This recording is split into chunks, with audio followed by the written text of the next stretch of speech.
crafty friends, Christina here with you from SunnyDay Memories. We are going to be doing another project with the Stamp of the Month from Close to My Heart for October from All of Us. It's a pretty special stamp set because this is the first time ever Close to My Heart has offered dies that coordinate with the images. So all of these blue images here you can see have coordinating dies. So you can choose to get just the stamp set as it is, or you can get it with the coordinating dies. So it's kind of a nice feature. So today's project, we are going to actually be using those dies because we are going to be creating a floating box card. And the nice thing about this card is it has a really nice wow factor to it, but it's really easy to do.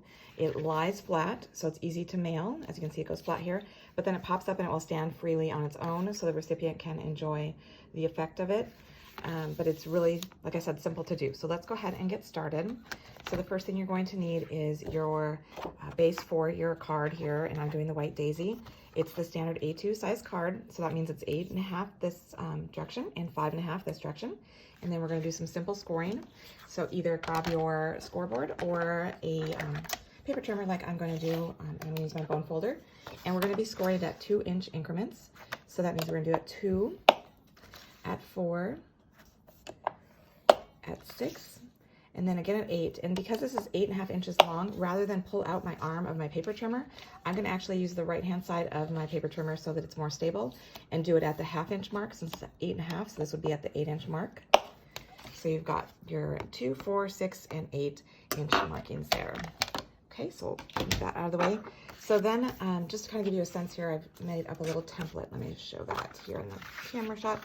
So you can see that, like I said, it's 8.5 by 5.5, and we've got those 2, 4, 6, and 8-inch markings where we've got our score lines. So then you're going to go ahead and create a cutout for your tunnel card. So it can be an oval, it can be a circle, it can be a square. It's easy just to go ahead and take a die, and I'm going to take our circle. It's 2.5-inch circle, and then you're going to kind of center it on there, and I'm going to use our masking tape to go ahead and secure the die in place, and then I'm going to run it through my paper trimmer and be right back. Okay, so now I've got my circle cut out here. I'm kind of centered here in that part, and then I'm going to go ahead and fold on my score lines, just get a sense of where those markings are, because we're going to do the little stamp sentiment there. So thanks for all you do. And if you have a bone folder, you can use your bone folder as well. Get a nice crisp fold. Actually, I'm going to go ahead and do that. These last couple. You're going to start seeing your card take shape now.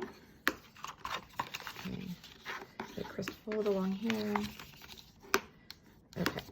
So then, like I said, we're going to go ahead and do some stamping. So I'm going to go ahead and stamp the sentiment, and I'm going to have mine right down here in the corner. So I'm going to actually use this little foam piece from the stamp set itself to kind of cushion, to give a nice crisp image, and I'm going to be using our espresso ink. So I'm going to go ahead and ink up my image, a little sentiment here. And then line it up where I want it to be, and then hold it for just a second so that that ink can go ahead and sink into the paper, the cardstock. So now we've got that nice sentiment there. And then we're going to go ahead and turn it over, and we're going to go ahead and glue the paper. I did the from the Good Life here inside the little polka dot paper, just so there's something behind your image there. So it's kind of nice to put some pattern paper there, or you can put some solid paper. And these measure 1 3/4 by 5 1/4. And so you're going to want to go ahead and glue them butt up against that seam, that score line that you have. And so you'll have a wide border here on the top, and especially on the side, but that's okay, because once it's glued together, you won't see that. What you're really worried about is having it close to the seam so that it goes together when the card is all put together. So I'm going to go ahead and get close to this score line there. And like making a normal card, you don't have to worry too much about centering it, because you're not going to be able to see the top and bottom and side. You're just really going to be able to see that center part when it folds together. And you just want to make sure you don't go over that score line, because you don't want it to not be able to fold. So go ahead and add the second piece. So this card is nice because you don't have to add a lot to it to make it seem really wowy. It just has that wow factor on its own. And like, I think we're only using like 5 different pieces. We've got the main piece, these 2 pattern pieces, and then we're going to have our 2 little die cuts that we're doing. So really minimal supplies. So you can kind of see how, like, when I close that, you don't really see that white seam so much. It kind of goes together, and that's what you're looking for. Okay, so now we're going to go ahead and to decorate the front. I've already done stamped and cut out with the dies the branch and the little owl. And I'm gonna just color them in with my Spectrum Noir Tri-Blend markers. And I'm gonna actually just do this real quick and I will come right back and we'll continue making the card. Okay, so I'm just about finished coloring now, both the owl and the branch. And I will list the colors of the markers that I did use for this down below. Okay, so let's go ahead and start putting it together. We're almost done, if you can believe it. So the final piece that you'll need is some acetate. I cut mine at 1/2 inch wide, and I believe it's 4 1/4 inches long. I just wanted it to be long enough so that because we're gonna go long ways here, I wanted it to be enough to connect on either side of the cutout. So depending on what size cutout you do, so I did a 2 1/2 inch, I wanted to have a good amount on either side of that circle to really grasp. So just kind of keep that in mind depending on what the size is of what you cut out. So we're gonna start by taking our branch, and I actually didn't stamp the whole thing, I just inked it up partway because I knew I wasn't gonna use the whole thing. So what we're gonna do is we are going to adhere the leaves portion on the outside here, but then the branch is gonna be on the inside of the card. So I'm gonna start by having the leaves be as close to the edge of the card as I can get them, so that way there's room for the owl. So you might want to kind of do like a dry fit, maybe just kind of play around with it a little bit before you glue it down, just to ensure that everything's going to fit in your opening that you're working with. And that's with my 2 1/2 inch circle here, that works perfectly with the leaves here, and then the little owl can sit there. And so I'm going to use some strong adhesive for this portion. I'm going to use some score tape, or you could use like some red line tape, just something that you know is going to hold really well. Since this is a card that is going to get bent and some tension on it, you want to ensure that it's not going to come apart after you put this work into doing it.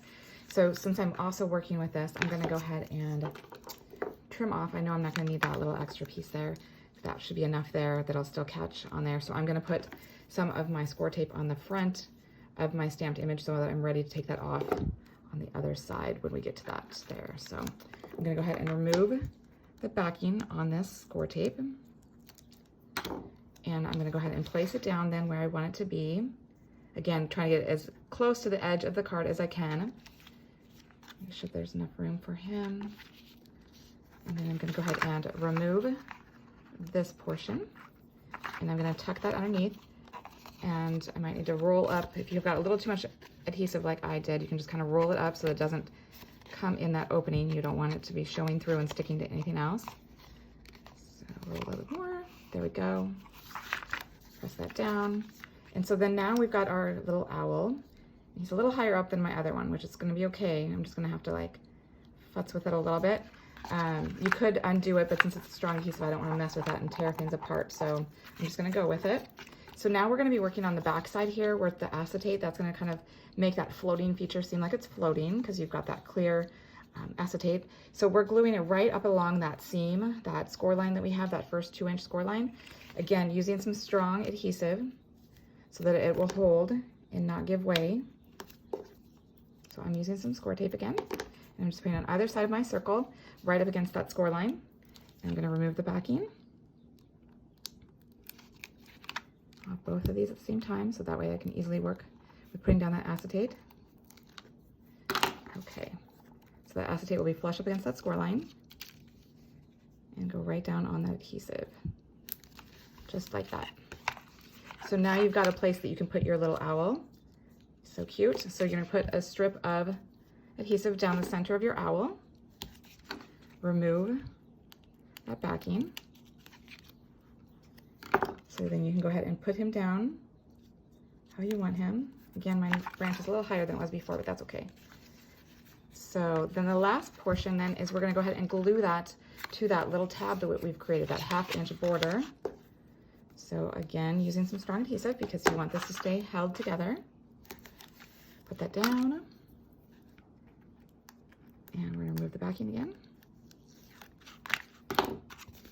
I love my piercing tool. So handy. Okay, and we're going to go right up against that seam. Oops. And make sure it goes flat. And then it pops back up. And just like that, you've got a cute little tunnel box card. And I just remembered, on the back, I actually stamped, probably would want to do that beforehand. I mean, it should still be okay because it's pretty flat. We didn't add a lot of layers. To tie it all in, I used the little single leaf image that we have in that stamp set. And I then colored it in so that it coordinated well with that. And this is where you could go ahead and write your sentiment on the back, your message that you want to your recipient. And the one thing that I will note, which is why I also put the pattern paper on the inside, is that because I was using our intense black and then those alcohol markers, those do seep through.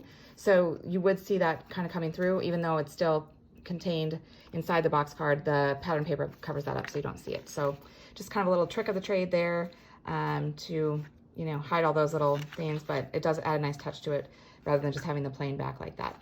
So I hope you've enjoyed it. And this is a darling set. It's only available for the month of October. So be sure to grab it before it's gone. And until next time, stay crafty.